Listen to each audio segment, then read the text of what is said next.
예, 인류 역사 종말론에 대해서 말씀을 드리도록 하겠습니다. 지금까지 우리는 인류 역사가 어떻게 시작되었으며 또 이것이 인류 역사가 어디로 향하여 흘러가고 있는 것인지에 대해서 모르고 살아왔습니다. 따라서 인류 역사의 종말에 관한 문제를 알지 못하고 있습니다. 수많은 기독교 신도들은 성서에 기록되어 있는 문자 그대로 말시에는 하늘과 땅이 불에 타서 소멸되고 해와 달이 빛을 잃고 별들이 하늘에서 떨어지며 죽은 자들이 무덤에서 일어난다고 믿고 있고 공중에서 예수님을 상봉한다고 믿고 있습니다. 그러나 사실 문자 그대로 될 것인지 그렇지 않으면 무엇을 비유하여 말씀하신 것인지 이 문제에 대해서 해명하여 보기로 하겠습니다. 그런데 이 문제를 해명하기 위하여는 하나님이 피조세계를 창조하신 목적과 타락의 의의와 구원 섭리의 목적 등 근본 문제를 먼저 풀지 않으면 안 됩니다. 하나님의 창조 목적의 완성과 인간의 타락을 먼저 살펴보도록 하겠습니다.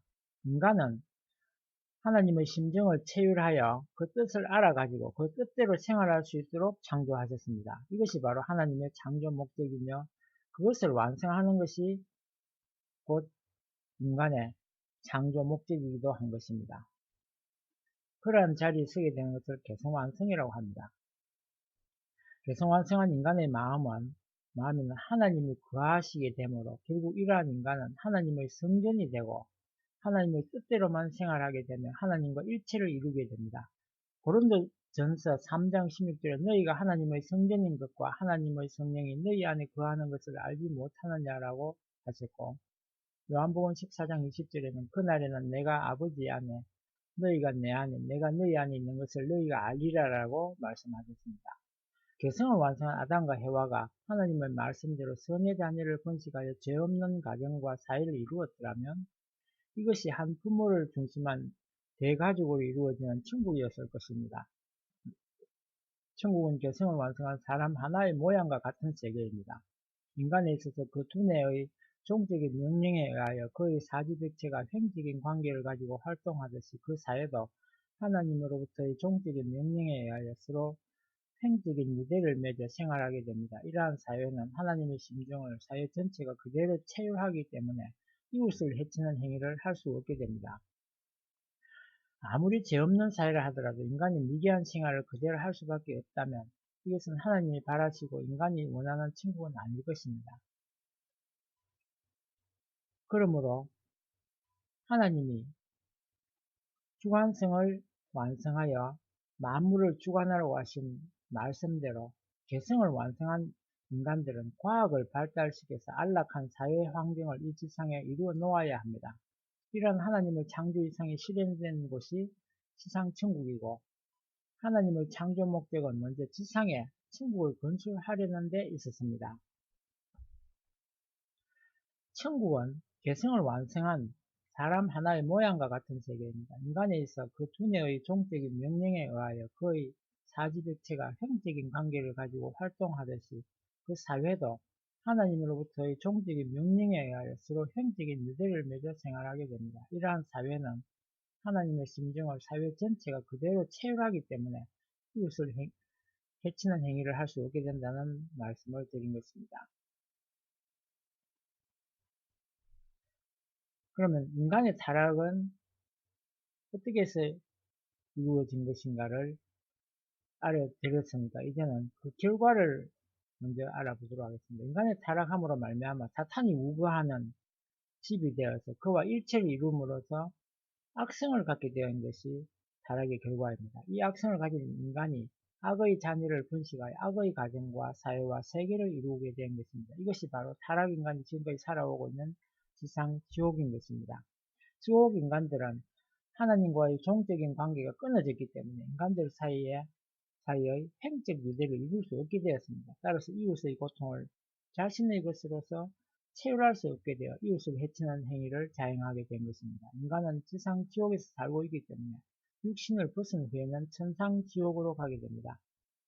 이와 같이 인간은 하나님 주권의 세계를 이루지 못하고 사탄 주권의 세계를 이루게 되었습니다. 사탄을 세상의 임금 또는 세상의 신이라고 하는 이유는 여기에 있는 것입니다. 이런 관점에서 구원 섭리를 살펴보도록 하겠습니다. 구원 섭리는 곧 복귀 섭리라는 것입니다. 기쁨을 누리시려고 창조하셨던 선의 세계가 인간의 타락으로 인하여 쓰름이 가득한 죄악의 세계가 되었습니다. 이것이 영속할 수밖에 없게 되었다면 하나님은 창조에 실패한 무능한 하나님이 되고 말 것이기 때문에 기필코 죄악 세계를 구원하시지 않을 수 없다는 것입니다.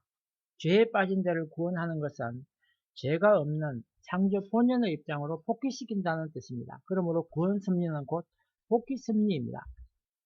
타락은 물론 인간 자신의 가호로 말미암아 되어진 결과입니다. 그러나 하나님이 인간을 창조하셨기 때문에 하나님은 이 타락이라는 결과에 대하여 창조주로서의 책임을 지시지 않을 수 없습니다. 또한 하나님은 영원히 자존하시는 주체이시므로 그의 영원한 기쁨의 대상으로 창조된 인간의 생명 역시 영원성을 갖지 않으면 안 됩니다. 그러므로 하나님은 타락 인간을 구원하시어서 창조 본연의 입장으로 복귀하시는 것입니다. 그것이 바로 복귀 섭리의 목적인 것입니다. 다시 한번 말씀드리면 본래 하나님의 창조 목적은 선의 대상인 천국을 이루는 것이었습니다. 하나님은 인간을 지상에 창조하시고 먼저 지상 천국을 이루려 하셨습니다. 그러나 인간 시조의 타락으로 말미암아 그 뜻을 이루지 못하셨기 때문에 복귀 섭리의 1차 목적도 지상 천국을 복귀하는 것입니다. 예수님이 뜻이 하늘에서 이루어진 것 같이 땅에서도 이루어지도록 기도하라고 하신 말씀은 복귀 섭리의 목적이 지상 천국을 복귀하시는 데 있다는 것을 입증하는 것입니다. 인류 역사는 곧 복귀 섭리 역사라고 말씀드릴 수 있는 것은 인류 역사는 타락한 인간을 구원하여 그로 하여금 창조 본연의 선의 세계를 복귀케 하시려는 섭리 역사이기 때문입니다. 여기에서 인류 역사는 곧 복귀 섭리라는 것을 여러 면으로 고찰해 보기로 하겠습니다.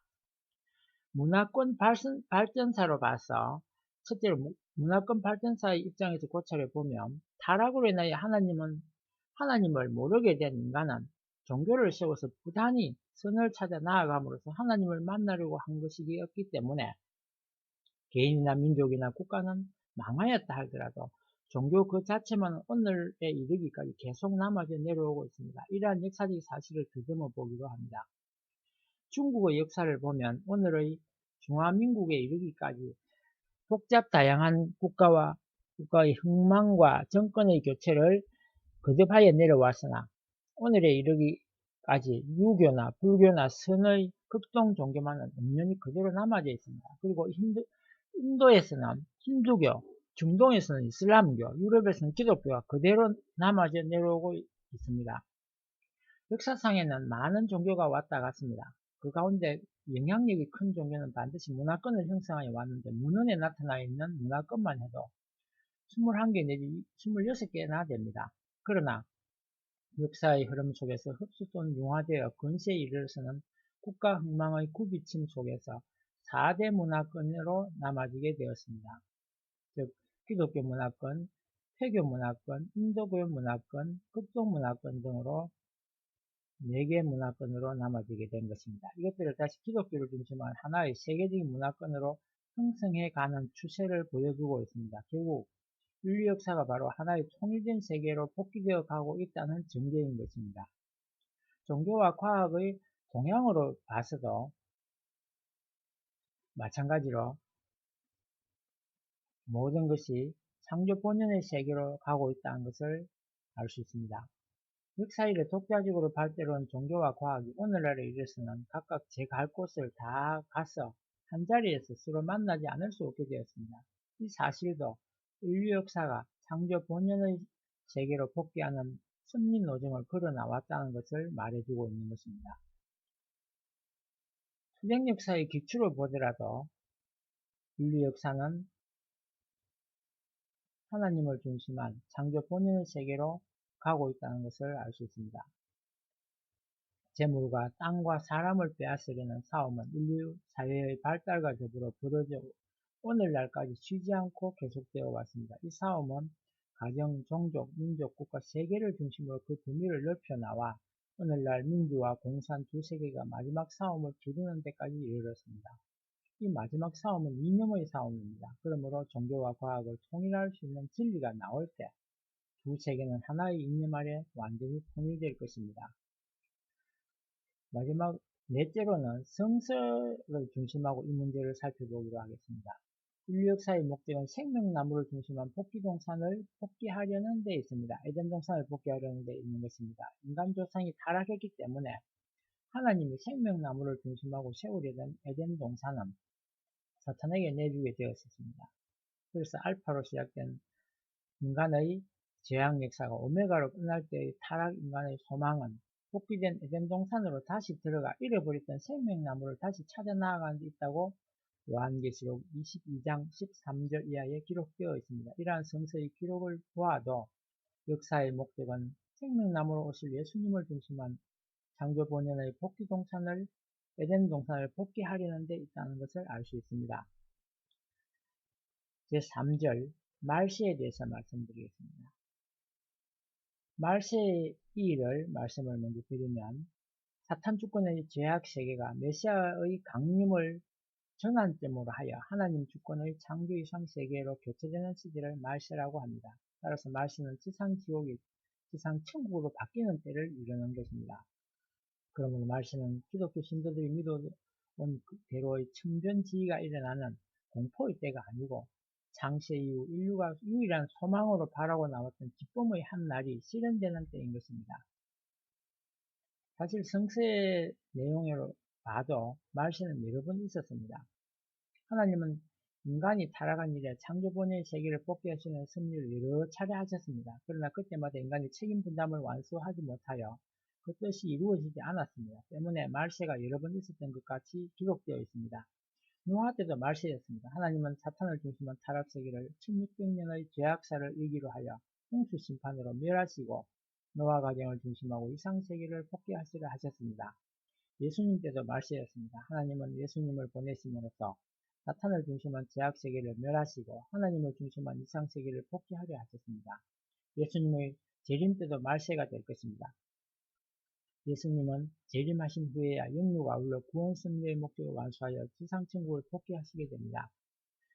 이러한 말세에 대한 징조에 대한 선구를 그러면 어떻게 해석해야 될 것인가를 알아보도록 하겠습니다. 많은 기독교 신도들이 성서에 기록되어 있는 문자 그대로의 말세에는 천변지기가 일어나면 인간 사이에도 상상할 수 없는 변이가 생길 것으로 알고 있습니다. 그러나 인류 역사가 복귀심리 역사라는 것을 이해한다면 이 말세의 징조는 문자 그대로 나타나지 않는다는 것을 알 수 있습니다. 그렇다면 말세에 관한 성서의 기록은 무엇을 상징한 것인가를 알아보기로 하겠습니다.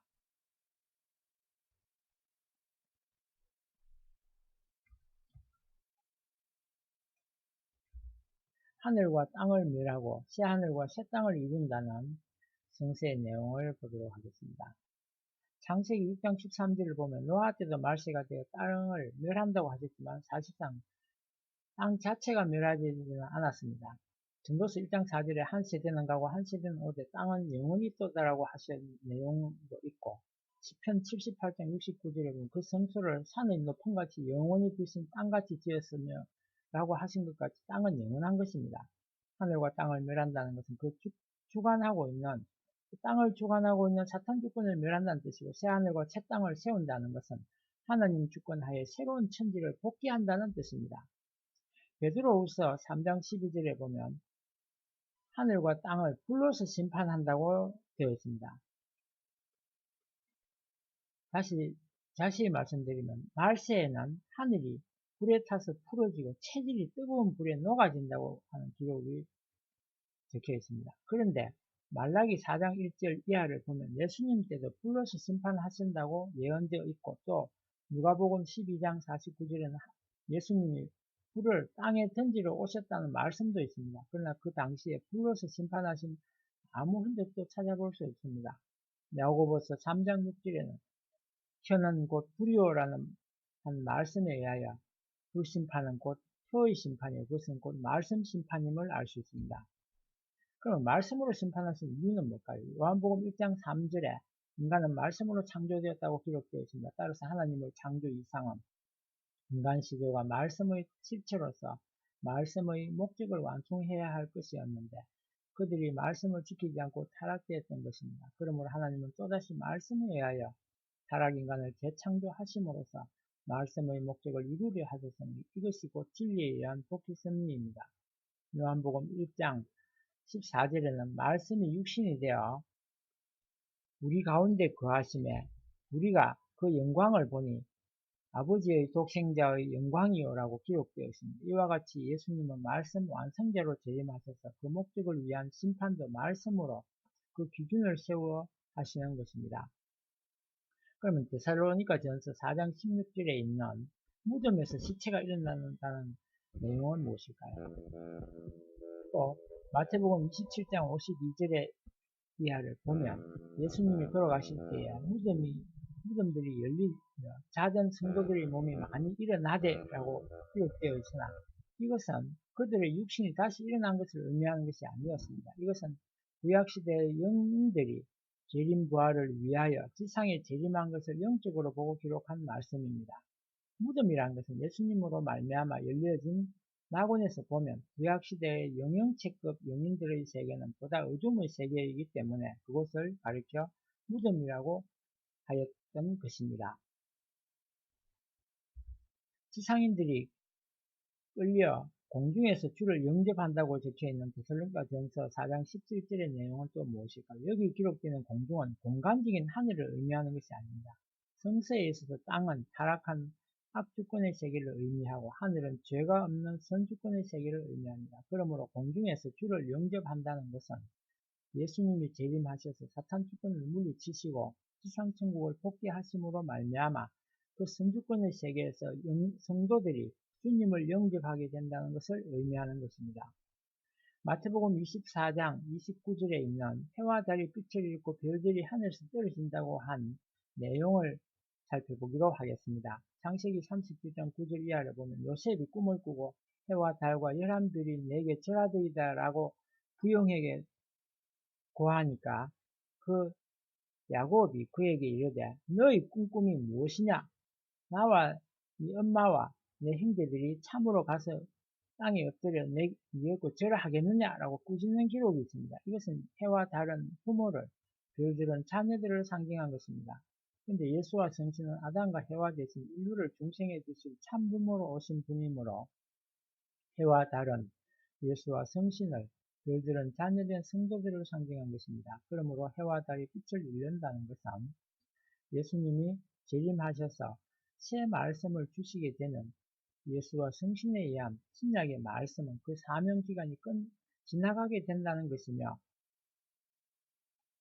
별들이 떨어진다는 것은 성도들이 불신으로 실제로 하게 된다는 것을 의미하는 것입니다.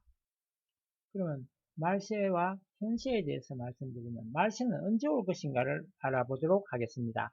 요한복음 21장 22절에 사도 요한의 생전에 예수께서 재림할 것이라는 기록도 있습니다. 마태복음 10장 23절에 보면 예수님은 제자들에게 이스라엘의 모든 동리를 다 다니지 못하여서 인자가 오리라고 하셨고 마태복음 16장 28절에는 내가 여기 있었던 사람 중에 죽기 전에 인자가 그 왕권을 가지고 오는 것을 볼 자도 있느니라고 말씀하셨습니다. 이러한 말씀들에 의하여 예수님의 제자들을 비롯하여 오늘에 이르기까지 많은 성도들은 자기 당대에 예수님이 재림하실 것이라고 믿고 있었기 때문에 그들은 언제나 말세라는 절박감에서 벗어날 수 없었습니다. 이것은 말세에 대한 근본 뜻을 몰랐기 때문입니다. 이제 하나님께서 복귀 섭리의 목적을 세우고 이루어 나오시던 3대 축복이 복귀되어 가는 현상으로 보아서 현세가 바로 말세임을 입증할 수 있습니다. 제1축복은 개성을 완성하게 되는 것을 의미합니다. 제1축복 복귀의 현상은 타락인간을 개성을 완성한 창조 본연의 인간으로 복귀해 나오신 하나님의 섭리가 그 최종 단계에 이르렀다는 것을 다음과 같은 현상들을 보아서 알 수 있습니다. 첫째, 심령 복귀로 인해서 알 수 있는 것입니다. 타락인간의 심령이 복귀되어 가는 것을 보아서 그러하다는 것입니다. 인간이 완성되면 하나님과 완전히 심령적인 일체를 이루어 서로 교통할 수 있도록 창조되었습니다. 아담과 해와는 하나님과 일문일답하던 단계에서 타락되어 그의 후손은 하나님을 모르는 데까지 떨어졌습니다. 그러나 사도행전 2장 17절의 말세에는 모든 육체에게 영을 부어 주리니 자녀들은 예언을 하고 젊은이들은 환상을 보고 늙은이들은 꿈을 꾸리라고 하신 말씀대로 현세에 이르러 영통하는 성도들은 비온 뒤에 죽순같이 일어나는 것으로 보아 현세가 말세라는 것을 알 수 있습니다. 둘째는 타락인간이 본심의 자유를 복귀해 가고 있는 역사적인 기초가 그것을 보여주고 있습니다. 인간은 타락으로 인하여 사탄의 주관하에 들어 본심의 자유에 구속을 받게 됨으로써 하나님 앞으로 나아갈 수 있는 자유를 잃어버리게 되었습니다. 그러나 현세에 이르러 육신의 생명을 버리고서라도 본심의 자유를 찾으려는 심정이 고조되고 있습니다. 이것은 말세가 되어 계승을 완성함으로써 제1축복을 복귀하여 하나님 앞으로 자유로이 나아갈 수 있는 시대로 들어가고 있기 때문입니다. 실제로 창조 본연의 가치성이 복귀되어가는 현상으로 보아 현세가 말세임을 더욱 알 수 있습니다. 인간의 가치는 형격으로 보면 누구나 동등하기 때문에 그다지 귀중한 것 같이 여겨지지 않지만 하나님을 중심하고 종적으로 보면 각 개성은 각 가장 존귀한 천주적인 가치를 띠고 있습니다. 현세에 이르러 민주주의 사상이 고조됨에 따라 인간이 노예 해방, 흑인 해방, 약소민족 해방을 주장하며 인권 옹호, 남녀 평등, 만민 평등을 부르짖음으로써 창조 본연의 개성의 가치를 최고도로 추구하는 데 이르렀습니다. 넷째로 타락 인간의 본성의 사랑이 복귀되어 가고 있다는 사실이 더욱 그것을 말해주고 있습니다. 완성한 세계의 인간은 모두 하나님과 종적으로 일체를 이루고 있기 때문에 인간 상호 간에 있어서도 형적으로 일체를 이루게 되어 이 세계는 하나님의 사랑으로서 종행으로 얽혀 한 몸같이 됩니다. 현세에 이르러 파괴주의 사상이 고조되면서 인간이 그 본성애를 찾아 들어가고 있습니다. 이것으로 보아도 현세는 제1축복을 복귀함으로써 하나님의 사랑을 중심하고 개성을 완성할 수 있는 말세로 들어가고 있다는 것을 알 수 있습니다. 두 번째, 제2축복 복귀의 현상으로 봐서 또 현재의 모든 것은 복귀의 세계로 나아가고 있다는 것을 알 수 있고 또 하나님의 복귀의 승리는 완성으로 가고 있다는 것을 알 수 있습니다. 하나님의 제2축복은 아담과 해와를 참 부모로 완성되어 선의 자녀를 번식함으로써 선주권의 가정과 사회와 세계를 이루는 것을 의미합니다. 그런데 아담과 해와는 타락이 되어서 악의 부모가 되었기 때문에 악의 자녀를 번식하여 악주권에 구속된 세계를 이루고 말았습니다. 하나님은 한편으로 종교를 세워서 내적인 사탄 분립에 의한 심령 복귀의 승리를 하시고 또 한편으로는 투쟁과 전쟁으로 외적인 사탄 분립을 하심으로써 내외 양면에 걸친 주권 복귀의 승리를 해내려 오셨습니다. 이와 같은 인류 역사는 내외 양면의 사탄 분립에 의한 복귀 승리로서 장차 참부모 되신 예수님을 모실 수 있는 자녀를 찾아서 하나님이 제2축복을 복귀해 오신 것입니다. 먼저 문화권 발전사가 어떻게 현세를 말세로 이끌어가고 있는가를 알아보기로 하겠습니다. 기독교는 전 인류의 참 부모를 찾아 세워가지고 그로 말미암아 모든 인간이 중생하여 선의 자녀가 됨으로써 하나님의 창조 본연의 대가족 세계를 복귀하려는 데 그 목적이 있습니다. 그런데 현세에 이르러 세계가 기독교를 중심하고 하나의 문화권을 형성되어 인류의 참 부모 되신 예수와 성신을 중심하고 모든 인간이 선의 자녀의 입장에 서게 됨으로써 하나님의 제2축복이 복귀되어 가고 있는 사실로 보아서 현세가 말세임을 알 수 있습니다. 역사의 목적은 사탄을 분립하여 하나님의 선주권을 복귀하는 데 있습니다. 그러므로 하나님은 타락 인간에게 성령을 보내시어 선을 세우고 종교를 일으키심으로써 보다 선한 주권을 하여금 보다 악한 주권을 멸하게 하시면서 점차적으로 하늘편 주권을 복귀하시는 승리를 해오신 것입니다. 그래서 국가들의 여러가지 흥망사를 보더라도 선주권을 복귀하기 위한 승리 노정에서 일어나는 불가피한 결과라고 알 수 있는 것입니다. 복귀 승리의 목적을 이루기 위하여는 투쟁과 전쟁이라는 과정을 거치지 않을 수 없는 것입니다. 불가피한 상황입니다. 그러나 이 전쟁으로 인해서 국가의 흥망성쇠가 결국은 선주권을 복귀하기 위한 승리 노정에서 불가피하게 일어난 결과로서 나타나는 것이 바로 국가 흥망사라는 것입니다. 문화권 발전사로 보더라도 사탄 분립을 위한 투쟁의 역사는 땅과 재물을 하늘편으로 복귀하고 인간에게 있어서도 개인으로부터 가정과 사회와 국가와 세계적으로 하늘편 기대를 복귀하는 데 이르렀습니다. 이렇듯 사탄 분립을 위한 섭리가 부족주의 시대에서 출발하여 봉건주의 시대와 궁극주의 시대를 거쳐 민주주의 시대로 들어오게 되었습니다. 오늘날에 와서는 이 인간 세계가 하늘편의 민주주의 세계와 사탄편의 공산주의 세계로 분립되어 대결하고 그로 인해서 서로 교차되고 있는 때이므로 또한 말세인 것입니다. 세 번째, 제3축복 복귀의 현상으로 봐서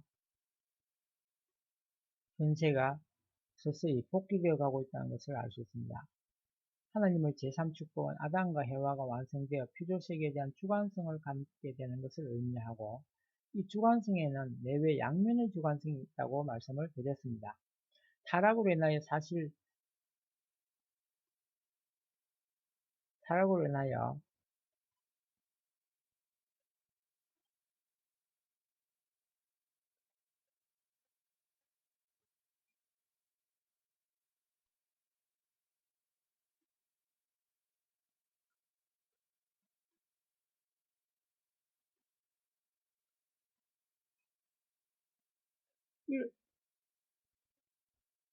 상실되었던 양면의 주관성이 현세에 이르러 복귀되어 가고 있는 것을 보아도 현세는 말세라는 것을 알 수 있습니다. 내적 주관성이라는 것은 심정적 주관성을 의미합니다. 인간이 완성하여 하나님과 동일한 심정으로 피조세계에 대하여 사랑을 주고 그로부터 미를 돌려받게 될 때 피조세계에 대한 심정적 주관자가 되는 것입니다. 오늘날 종교, 철학, 윤리 등에 의한 하나님의 복귀 섭리로 말미암아 하나님에 대한 인간의 심령이 점차로 밝아지게 되어서 현세에 이르러 피조세계에 대한 심정적인 주관자의 자격을 복귀해 가고 있는 것입니다. 외적 주관성은 과학에 의한 주관성을 의미합니다. 만일 인간이 완성되어 피조세계에 대한 내적 주관을 할 수 있었더라면 인간의 영감은 고차적으로 발달되어 과학도 극히 단시일에 최고도에 달하게 되었을 것입니다. 현재는 과학의 발달도 최고도에 달하게 되어 거기에 따르는 경제 발전으로 말미암아 안락한 생활 환경을 이룩할 수 있게 되었습니다. 이와 같이 타락 인간이 피조세계에 대한 주관성을 복귀함에 따라 제3축복이 복귀되어 가는 현상을 볼 때 현세가 말세임을 부인할 수 없습니다. 이와 같이 문화권의 발전도 하나의 종교를 중심하고 하나의 세계적인 문화권을 형성해 가고 있습니다. 국가 형태도 하나의 세계적인 주권 기구를 지향하여 국제연맹에서 국제연합으로 그리고 오늘날에 이르러서는 세계 정부를 모색하는 데까지 이르렀습니다. 뿐만 아니라 경제 발전을 놓고 보더라도 세계는 하나의 공동시장을 이루어가는 추세에 있으며 교통기관과 통신기관은 세계의 시간과 공간을 단축시켜서 인간으로 하여금 지구를 하나의 정원과 같이 거닐고 또 교통할 수 있게 하였으며 동서의 이색 민족들을 한 가족처럼 접촉할 수 있도록 만들어 놓았습니다. 그러하여 인류는 사회동포의 형제에 부르짖고 있는 것입니다. 그러나 가정은 부모가 있음으로써만이 이루어지며 또 거기에서만 진정한 형제에는 일어나게 되는 것입니다. 이제 인류의 부모 되신 예수님만 재림하시면 전 인류는 하나의 정원에서 하나의 대가족을 이루어 가지고 단란하게 살 수 있게 될 것입니다. 이렇게 흘러온 역사가 인류에게 주어야 할 최후의 선물이 한 가지 있으니 그것은 목적 없이 한 정원에 모여 웅성거리고 있는 낯선 이 나그네들을 한 부모를 중심한 한 식구로 묶어줄 수 있는 천주적인 이념인 것입니다. 끝으로 말세와 새 말씀과 우리의 자세에 대해서 말씀드리겠습니다. 타락인간은 종교에 의해서 신령과 진리로서 심령과 지능을 깨우쳐서 내적인 무지를 타게 나가게 되어 있습니다.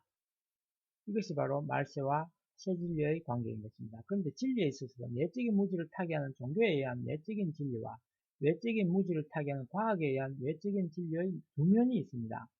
내외 양면의 두 면의 진리가 있는데 따라서 지능에도 내적인 진리에 의하여 깨우쳐지는 내적인 지능과 외적인 진리에 의하여 깨우쳐지는 외적인 지능이 있다는 것입니다. 내적인 지능은 종교를 세워 나가고 반대로 외적인 지능은 과학을 세워 나가는 것입니다. 신령은 무형세계에 관한 사실들이 영적 오감에 의하여 영인체에 영적으로 인식되었다가 이것이 다시 육적 오감에 공명되어 생리적으로 인식되는 것입니다. 한편 진리는 유형세계로부터 직접 인간의 생리적인 감각기관에 의하여 인식되는 것입니다. 이 두 과정을 통해 온 양면의 인식이 완전히 일치될 때 비로소 인간은 하나님과 피조세계에 관하여 완전한 인식을 갖게 되는 것입니다. 하나님은 타락으로 인하여 무지에 빠진 인간을 신령과 진리에 의하여 심령과 지능을 아울러 깨우치게 함으로써 창조 본연의 인간으로 복귀하여 나아가는 승리를 하십니다. 신령과 진리는 유일하고 영원 불변하지만 무지한 상태로부터 복귀되어 나아가는 인간에게 그것을 가르치시기 위한 범위나 그것을 표현하는 정도나 방법은 시대를 따라 달리 하시지 않을 수 없는 것입니다. 인간이 아직도 무지몽매하여 진리를 직접 받을 수 없었던 구약전 시대에는 진리 대신으로 재물을 드리게 하셨습니다.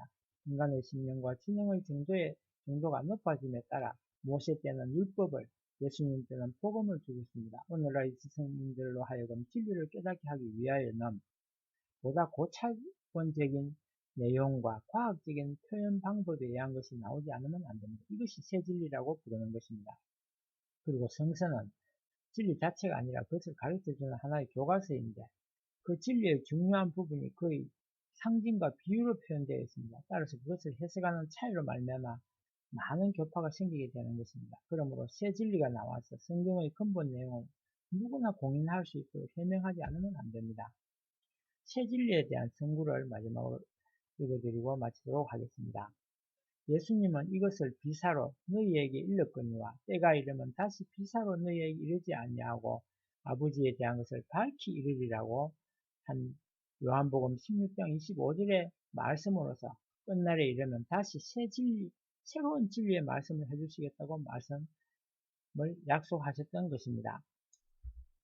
예수님은 내가 땅의 일을 말하여도 너희가 믿지 아니하거든 하물며 하늘 일을 말하면 어떻게 믿겠느냐라고 하신 말씀대로 유대인들의 불신으로 말미암아 하실 말씀을 못다 하시고 십자가에 돌아가셨습니다. 뿐만 아니라 예수님은 그의 제자들에게까지도 내가 아직도 너희에게 이를 것이 많으나 지금은 너희가 감당치 못하리라고 하심으로써 속에 있는 말씀을 다 하시지 못하는 새로운 심정을 토로하셨던 것입니다. 이러한 때에 말시에 취한 우리들의 취할 자체는 어떠해야 되겠습니까? 낡은 역사의 종말기는 바로 새 역사의 시작이 되는 것입니다. 이 시대에 처한 인간들은 내적으로는 인연과 사성의 결핍으로 인한 불안과 공포와 혼동 속에 빠지게 되며 외적으로는 무기로 인한 알력과 투쟁 속에서 떨게 될 것입니다. 이것은 악주권을 청산하고 선주권을 세우기 위한 필연적인 현상이므로 하나님은 이러한 참상 속에서 새 시대를 이룩하기 위한 선주권의 중심을 반드시 세우시는 것입니다. 그러므로 역사의 전환기에 있어서 새 역사의 동참자가 되기 위하여는 하나님이 세우신 새 역사의 중심이 어디에 있는가를 찾아야 합니다.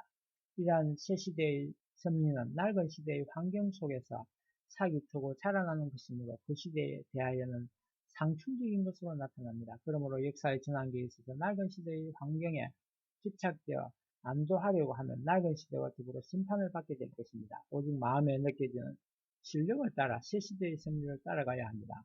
타락된 인간은 낡은 시대의 진리관에 집착되어 있기 때문에 새 시대의 섭리에 쉽게 감응하여 따라갈 수는 없습니다. 그러므로 말시에 처한 현세인은 먼저 겸손한 마음으로 기도를 통하여 신령을 감덕하도록 힘써야 합니다. 다음으로는 인습적인 관습에 집착되지 말고 몸을 신령에 호응하게 함으로써 새 시대의 섭리로 끌어줄 수 있는 새 진리를 찾지 않으면 안 됩니다. 긴 내용을 끝까지 들어주셔서 감사합니다.